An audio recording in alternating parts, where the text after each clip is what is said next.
ಗೌರವಾನ್ವಿತ ಪ್ರಧಾನಮಂತ್ರಿಗಳಿಗೆ ಭವ್ಯ ಸ್ವಾಗತ ಅಂತ ಹೇಳಿ ಬಿಬಿಎಂಪಿ ಅವರು ಅಲ್ಲಿ ಬ್ಯಾನರ್ ಹಾಕಿ ಅವರನ್ನ ವೆಲ್ಕಮ್ ಮಾಡಿಕೊಂಡಿದ್ದಾರೆ.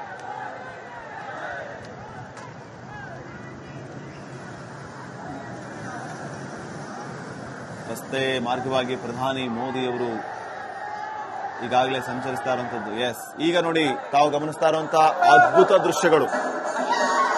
ಪ್ರಧಾನಿ ಮೋದಿ ಅವರ ಆಗಮನ ಕ್ರಾಂತಿವೀರ ಸಂಗೊಳ್ಳಿ ರಾಯಣ್ಣ ರೈಲ್ವೆ ಸ್ಟೇಷನ್ ಹತ್ತ ಪ್ರಧಾನಿ ಮೋದಿ ಅವರು ಬರ್ತಾ ಇರುವಂತದ್ದು ದೃಶ್ಯಗಳಲ್ಲಿ ತಾವು ಗಮನಿಸ್ತಾ ಇದ್ದೀರಿ. ಕೆಲವು ಕ್ಷಣಗಳಲ್ಲಿ ಪ್ರಧಾನಿ ಮೋದಿ ಅವರು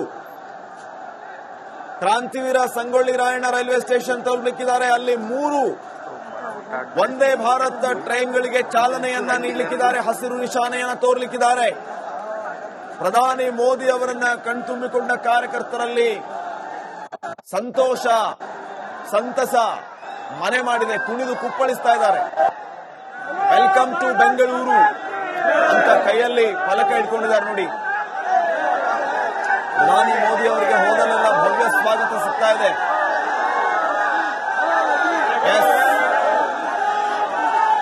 ತಾವು ದೃಶ್ಯಗಳಲ್ಲಿ ಗಮನಿಸ್ತಾ ಇದ್ದೀರಿ. ಪ್ರಧಾನಿ ಮೋದಿ ಅವರು ಸಂಗೊಳ್ಳಿ ರಾಯಣ್ಣ ರೈಲ್ವೆ ಸ್ಟೇಷನ್ ಹತ್ತ ಬರ್ತಾ ಇರೋದು. ವಂದೇ ಭಾರತ್ ರೈಲಿಗೆ ಚಾಲನೆಯನ್ನ ನೀಡಲಿಕ್ಕಿದ್ದಾರೆ. ಕೆಲವೇ ಕ್ಷಣಗಳಲ್ಲಿ 3 ವಂದೇ ಭಾರತ್ ರೈಲಿಗೆ ಚಾಲನೆ ನೀಡಲಿಕ್ಕಿದ್ದಾರೆ ಪ್ರಧಾನಿ ಮೋದಿ ಅವರು.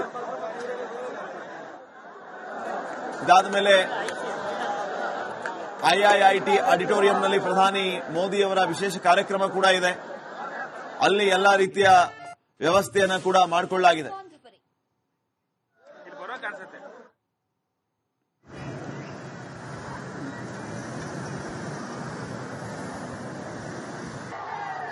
ಸೊ ಪ್ರಧಾನಿ ಮೋದಿ ಅವರು ಈಗಾಗಲೇ ಬಂದಿರುವಂತದನ್ನ ತಾವು ಗಮನಿಸ್ತಾ ಇದ್ದೀರಿ.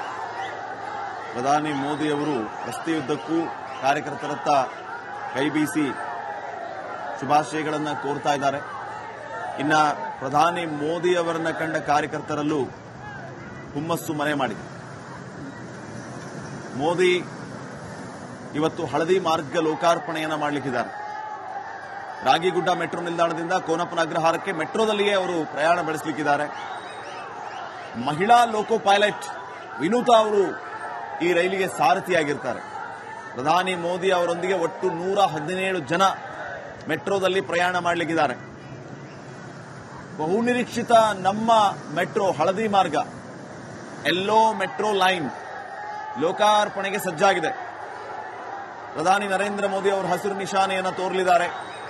ರಾಗಿಗುಡ್ಡ ಮೆಟ್ರೋ ನಿಲ್ದಾಣದಲ್ಲೇ ಹಳದಿ ಮಾರ್ಗಕ್ಕೆ ಹಸಿರು ನಿಶಾನೆಯನ್ನ ತೋರಲಿಕ್ಕಿದ್ದಾರೆ ಪ್ರಧಾನಿ ಮೋದಿ ಅವರು.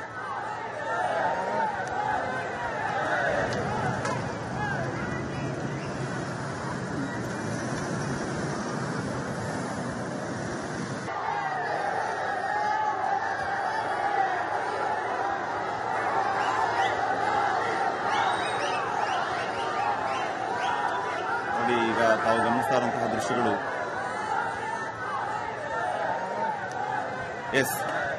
ನಮ್ಮ ಪ್ರತಿನಿಧಿ ಅಭಿಷೇಕ್ ಈಗ ನೇರ ಸಂಪರ್ಕದಲ್ಲಿದ್ದಾರೆ. ಇನ್ನಷ್ಟು ಮಾಹಿತಿಯನ್ನ ಪಡೆದುಕೊಳ್ಳೋಣ ಅವರಿಂದ. ಅಭಿಷೇಕ್, ಏನ್ ನಡೀತಾ ಇದೆ ಸದ್ಯಕ್ಕೆ? ಪ್ರಧಾನಿ ಮೋದಿ ಅವರನ್ನ ಕಂಡು ಕಾರ್ಯಕರ್ತರು ಕುಣಿದು ಕುಪ್ಪಳಿಸ್ತಾ ಇರುವಂತಹ ದೃಶ್ಯಗಳನ್ನ ನಾವು ನೋಡ್ತಾ ಇದ್ವಿ. ಸದ್ಯ ಏನೆಲ್ಲ ಅಪ್ಡೇಟ್ಸ್ ಕೊಡಬಹುದು?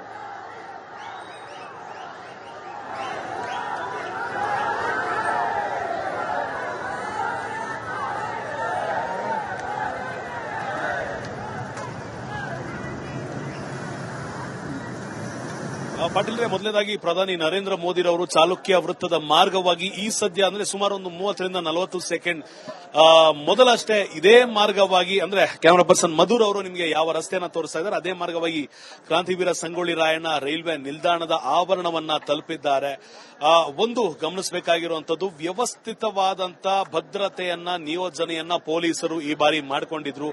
ಎರಡನೇ ಬಾರಿ ಅಂದ್ರೆ ರಾಹುಲ್ ಗಾಂಧಿ ಬಂದಾಗಲೂ ಕೂಡ ಇದೇ ರೀತಿಯಾದಂತಹ ವ್ಯವಸ್ಥೆಯನ್ನ ಕಲ್ಪಿಸಿದ್ರು. ಈ ಬಾರಿ ಕೂಡ ಅತ್ಯಂತ ಹೆಚ್ಚಿನ ಸಂಖ್ಯೆಯ ಪೊಲೀಸರ ನಿಯೋಜನೆಯನ್ನ ಮಾಡಿರುವಂತದ್ದು. ಸುಮಾರು 10,000 ಪೊಲೀಸ್ ಸಿಬ್ಬಂದಿಯನ್ನ ನಿಯೋಜನೆ ಮಾಡಿಕೊಂಡು ಇಲ್ಲಿ ಮೀಟರ್ಗಳ ಲೆಕ್ಕದಲ್ಲಿ ಅನ್ನೋದಕ್ಕಿಂತ ಪಕ್ಕದಲ್ಲೇ ಎಲ್ಲೆಲ್ಲಿ ಜನಸಮೂಹ ಜಾಸ್ತಿ ಆಗುವಂತ ಸಾಧ್ಯತೆ ಇದೆ. ಪಾಯಿಂಟ್ಗಳನ್ನ ರಾಜ್ಯ ಬಿಜೆಪಿ ಗುರುತಿಸಿತ್ತು. ಆ ಪಾಯಿಂಟ್ಗಳಲ್ಲಿ ಸಾವಿರಾರು ಜನ ಈಗಾಗಲೇ ಬಂದಿರುವಂತದ್ದು. ಪ್ರಧಾನಿ ನರೇಂದ್ರ ಮೋದಿ ಅವರ ಕಡೆ ಕೈ ಬೀಸಿ ಅವರನ್ನ ನೋಡಬೇಕು ಅಂತ ಕಾತುರರಾಗಿದ್ದಂತ ಜನರು ಒಂದು ವೇಳೆ ರಸ್ತೆಗೆ ಹಾರಿ ಬಿಟ್ಟರೆ ಪ್ರೋಟೋಕಾಲ್ ಸಮಸ್ಯೆ ಆಗಬಹುದು ಅನ್ನೋದು ನಿಟ್ಟಿನಲ್ಲಿ ಪೊಲೀಸರ ನಿಯೋಜನೆ ಆಗಿರುವಂತಹ ಮಾಡಿರುವಂತದ್ದು, ಮತ್ತೊಂದು ಕಡೆಗೆ ಬ್ಯಾರಿಕೇಡಿಂಗ್ ವ್ಯವಸ್ಥೆಯನ್ನ ಮಾಡಿಕೊಂಡಿರುವಂತದ್ದು, ರೋಪ್ಗಳನ್ನ ಕೈಯಲ್ಲಿ ಹಿಡಿದಿರುವಂತದ್ದು, ಇದು ಭದ್ರತೆಯ ವಿಚಾರವಾಗಿ ನಾವು ನೋಡ್ತಾ ಇರುವಂತದ್ದು.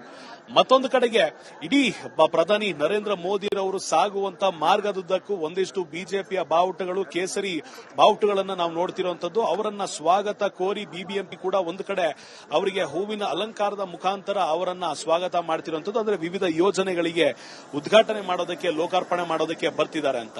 ಮತ್ತೊಂದು ಕಡೆ ಸಾಮಾನ್ಯವಾಗಿ ಪ್ರಧಾನಿ ಯಾವುದೇ ಸಂದರ್ಭದಲ್ಲಿ ಯಾವುದೇ ರಾಜ್ಯಕ್ಕೆ ಹೋದ್ರೂ ಕೂಡ ಅವರು ಬರುವಂತ ಮಾರ್ಗದಲ್ಲಿ ಸುಮಾರು 1 ಗಂಟೆಗಳ ಕಾಲ ಟ್ರಾಫಿಕ್ ಅನ್ನ ನಿಲ್ಲಿಸಲಾಗಿರುತ್ತೆ. ಇಲ್ಲಿಯೂ ಕೂಡ ಅದೇ ರೀತಿಯಾದಂತಹ ವ್ಯವಸ್ಥೆ ಮಾಡಿಕೊಂಡಿರುವಂತದ್ದು. ನೀವು ಈ ಸದ್ಯ ಯಾವ ದೃಶ್ಯವನ್ನ ನೋಡ್ತಾ ಇದ್ದೀರಾ, ಓಕಳಿಪುರಂ ದಶಪಥ ಮಾರ್ಗ ಏನಿದೆ, ಆ ದಶಪಥ ಮಾರ್ಗದಿಂದ ಮೆಜೆಸ್ಟಿಕ್ ಅಂದ್ರೆ ಆನಂದರಾವ್ ಸರ್ಕಲ್ ಕಡೆಗೆ ಕನೆಕ್ಟ್ ಆಗುವಂತ ರಸ್ತೆಯಲ್ಲಿ ಇರುವಂತ ಚಿತ್ರಣ. One of the busiest junctions ಅಂದ್ರೂ ಕೂಡ ತಪ್ಪಿಲ್ಲ. ಪ್ರತಿನಿತ್ಯ ಲಕ್ಷಾಂತರ ವಾಹನಗಳು ಸಾಗುವಂತ ಈ ಮಾರ್ಗದಲ್ಲಿ ಇವತ್ತು ಒಂದು ಕಡೆ ಕೇಳಿಸ್ತಾ ಇರುವಂತ ಒಂದೇ ಒಂದು ಮಾತು ಅಂದ್ರೆ ಪ್ರಧಾನಿ ನರೇಂದ್ರ ಮೋದಿರವರಿಗೆ ಜೈಕಾರ ಹಾಕ್ತಿರುವಂತದ್ದು. ಈಗಷ್ಟೇ ಒಳಗಡೆ ತೆರಳಿರುವಂತ ಪ್ರಧಾನಿ ನರೇಂದ್ರ ಮೋದಿರವರು ವಂದೇ ಭಾರತ್ ಎಕ್ಸ್ಪ್ರೆಸ್ ಅನ್ನ ಉದ್ಘಾಟನೆ ಮಾಡ್ತಾರೆ. ಇದಾದ ಮುಖಾಂತರ ರಸ್ತೆಯ ಮಾರ್ಗದಲ್ಲೇ ಜೆಪಿ ಆರ್ವಿ ಮೆಟ್ರೋ ಸ್ಟೇಷನ್ ಬಳಿ ಇರುವಂತಹ ರಾಗಿಗುಡ್ಡ ಮೆಟ್ರೋ ಸ್ಟೇಷನ್ ಬಳಿ ಅವರು ಅಲ್ಲಿ ಮೆಟ್ರೋ ಉದ್ಘಾಟನೆಯನ್ನ ಕೂಡ ಮಾಡ್ತಾರೆ. ಅಂದ್ರೆ ಹಳದಿ ಮಾರ್ಗದ ಮೆಟ್ರೋ ಉದ್ಘಾಟನೆ. ಈ ಒಂದು ಎಲೆಕ್ಟ್ರಾನಿಕ್ ಸಿಟಿಗೆ ಕನೆಕ್ಟ್ ಆಗುವಂತ ಎಲ್ಲೋ ಮಾರ್ಗ ಏನಿದೆ, ಬಹುತೇಕ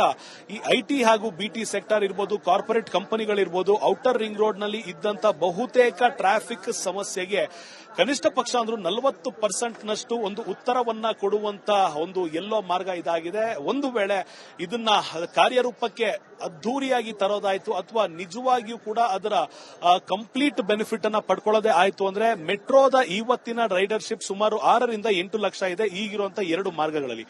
ಯೆಲ್ಲೋ ಲೈನ್ ಅನ್ನ ಕೂಡ ಸೇರಿಸಿದರೆ ಕೇವಲ ಯೆಲ್ಲೋ ಲೈನ್ ಒಂದರಲ್ಲೇ ಸುಮಾರು 8 ಲಕ್ಷ ಜನ ಇದರ ಪ್ರಯೋಜನವನ್ನ ಪಡೆಯುವಂತ ಉತ್ಸಾಹ ಹಾಗೂ ನಿರೀಕ್ಷೆ ಈ ಸದ್ಯದ ಮಟ್ಟಿಗೆ ಇರುವಂತದ್ದು. ಲೆಕ್ಕಾಚಾರ ಕೂಡ ಅದೇ ರೀತಿ ಇದೆ. ಪ್ರಾಬಬ್ಲಿ ಟ್ರಾಫಿಕ್ ಜಂಕ್ಷನ್ ಕೂಡ ಅಂದ್ರೆ ಏನು ಟ್ರಾಫಿಕ್ ಜಾಮ್ ಆಗ್ತಿತ್ತು ಇದು ಕೂಡ ಕಡಿಮೆ ಆಗುವಂತ ಮುನ್ಸೂಚನೆ ಕಾಣಿಸ್ತಾ ಇರುವಂತದ್ದು ಒಂದ್ ಕಡೆ ಆಗುತ್ತೆ. ಮತ್ತೊಂದ್ ಕಡೆ ಕರ್ನಾಟಕದ ಮೊದಲನೇ ಡಬಲ್ ಡೆಕ್ಕರ್ ಫ್ಲೈಓವರ್ ನಲ್ಲಿ ಇವತ್ತು ಒಂದ್ ಕಡೆ ವಾಹನಗಳು ಚಲಿಸ್ತವೆ. ಒಂದೇ ಪಿಲ್ಲರ್ ಮೇಲಿರುವಂತಹ ಮೆಟ್ರೋ ಕೂಡ ಇವತ್ತು ಲೋಕಾರ್ಪಣೆ ಆಗ್ತಿರುವಂತದ್ದು ಮತ್ತೊಂದು ವಿಶೇಷ ಆಗುತ್ತೆ. ಇದಾದ ನಂತರ ಅಂದ್ರೆ ಈ 2 ಕಾರ್ಯಕ್ರಮಗಳ ನಂತರ ಪ್ರಧಾನಿ ನರೇಂದ್ರ ಮೋದಿರವರು ಬಿಎಂಆರ್ಸಿಎಲ್ ಎಂಪ್ಲಾಯಿಗಳನ್ನ ಉದ್ದೇಶಿಸಿ ಅವರ ಕಾರ್ಯವನ್ನ ಶ್ಲಾಘಿಸೋದಕ್ಕೆ ಅವರನ್ನ ಭೇಟಿಯಾಗಿ ಒಂದಿಷ್ಟು ಮಾತುಕತೆಯನ್ನ ನಡೆಸಿ ಅದಾದ ನಂತರ ವಾಪಸ್ ತೆರಳುವಂತ ಕಾರ್ಯಕ್ರಮ ಇರುವಂತದ್ದು. ಇವಿಷ್ಟು ಕಾರ್ಯಕ್ರಮದ ವಿಚಾರ ಆಗುತ್ತೆ. ಇದ್ರ ಜೊತೆಗೆ ರಾಜ್ಯ ಬಿಜೆಪಿ ಮೋದಿರವರಿಗಿರುವಂತಹ ವರ್ಚಸ್ಸನ್ನ ಬಳಸಿಕೊಂಡು ಈ ಸದ್ಯದ ಮಟ್ಟಿಗೆ 9 ಪ್ರಮುಖ ಜಂಕ್ಷನ್ಗಳಲ್ಲಿ ಜನರನ್ನ ಸೇರಿಸಿದೆ ಅನ್ನೋದಕ್ಕಿಂತ ಮೋದಿರವರನ್ನ ನೋಡೋದಕ್ಕೆ ಬಂದಿರುವಂತಹ ಜನರನ್ನ ಹ್ಯಾಂಡಲ್ ಮಾಡೋದಕ್ಕೆ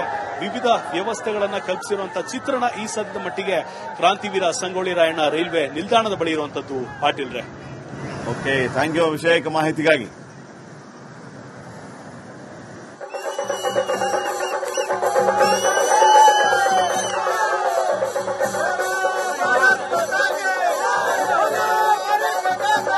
ಪ್ರಧಾನಿ ಮೋದಿ ಅವರು ಸಂಗೊಳ್ಳಿ ರಾಯಣ್ಣ ರೈಲು ನಿಲ್ದಾಣಕ್ಕೆ ಈಗಾಗಲೇ ತೆರಳಿದ್ದಾರೆ.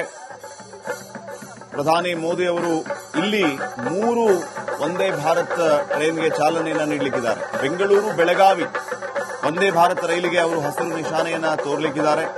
ಇದೇ ಸಮಯದಲ್ಲಿ ಅಮೃತ್ಸರ್ ಶ್ರೀಮಾತಾ ವೈಷ್ಣೋದೇವಿ ಕತ್ರಾ ಹಾಗೆಯೇ ನಾಗ್ಪುರ್ ಪುಣೆ ವಂದೇ ಭಾರತ್ ರೈಲು ಸೇವೆಗಳ ಉದ್ಘಾಟನೆಯೂ ಕೂಡ ನಡೆಯಲಿಕ್ಕಿದೆ ವರ್ಚುವಲ್ ಮೂಲಕ. ಪ್ರಧಾನಿ ಮೋದಿ ಅವರು ಈ ಮಹತ್ವದ ಕಾರ್ಯಕ್ರಮಕ್ಕಾಗಿ ಆಗಮಿಸ್ತಾ ಇರುವ ಹಿನ್ನೆಲೆ ನೋಡಿ ಬಿಜೆಪಿ ಕಾರ್ಯಕರ್ತರಲ್ಲಿ ಯಾವ ರೀತಿ ಹರ್ಷೋಲ್ಲಾಸ ಮನೆ ಮಾಡಿದೆ ಅಂತ ಹೇಳಿ ಪ್ರಧಾನಿ ಮೋದಿ ಅವರ ಭವ್ಯ ಸ್ವಾಗತಕ್ಕೆ ರಸ್ತೆಯುದ್ದಕ್ಕೂ ಕಾದು ಕುಳಿತಿದ್ದಾರೆ ಕಾರ್ಯಕರ್ತರು. ಇನ್ನು ಈ 3 ವಂದೇ ಭಾರತ್ ಟ್ರೈನ್ನ ವಿಚಾರವಾಗಿ ಹೇಳೋದಾದ್ರೆ ಈ ಬೆಂಗಳೂರಿಂದ ಬೆಳಗಾವಿಗೆ ಹೊರಡುವಂತಹ ವಂದೇ ಭಾರತ್ ವಾರದ 6 ದಿನ ಸೇವೆಗೆ ಲಭ್ಯ, ಬುಧವಾರ ಹೊರತುಪಡಿಸಿ. ಈ ಸೇವೆಯ ಸದುಪಯೋಗವನ್ನ ಪಡೆದುಕೊಳ್ಳಿ ಅಂತ ಹೇಳಿ ಈಗಾಗಲೇ ಜನರಲ್ಲಿ ಮನವಿಯನ್ನ ಮಾಡಿಕೊಳ್ಳಲಾಗಿದೆ. ಇಲ್ಲಿಂದ ನೇರವಾಗಿ ಪ್ರಧಾನಿ ಮೋದಿ ಅವರು ರಾಗಿಗುಡ್ಡ ಮೆಟ್ರೋ ಸ್ಟೇಷನ್ ಅಲ್ಲಿ ಹಳದಿ ಲೈನ್ ಉದ್ಘಾಟನೆ ಮಾಡಲಿಕ್ಕಿದ್ದಾರೆ. ಇದು ಕೂಡ ಅಷ್ಟೇ ಬೆಂಗಳೂರಿಗರು ಕಂಡಂತಹ ಬಹು ವರ್ಷಗಳ ಕನಸು, ಬಹು ನಿರೀಕ್ಷಿತ ಈ ಹಳದಿ ಮಾರ್ಗಕ್ಕೆ ಇವತ್ತು ಪ್ರಧಾನಿ ಮೋದಿ ಅವರಿಂದ ಸ್ವಾಗತ ಉದ್ಘಾಟನೆ ಸಿಗಲಿಕ್ಕೆ ನೋಡಿ. ಎಲ್ಲೆಡೆ ಯಾವ ರೀತಿ ಅನೇಕ ಕಲಾ ತಂಡಗಳಿಂದ ಪ್ರಧಾನಿ ಮೋದಿ ಅವರ ಸ್ವಾಗತಕ್ಕೆ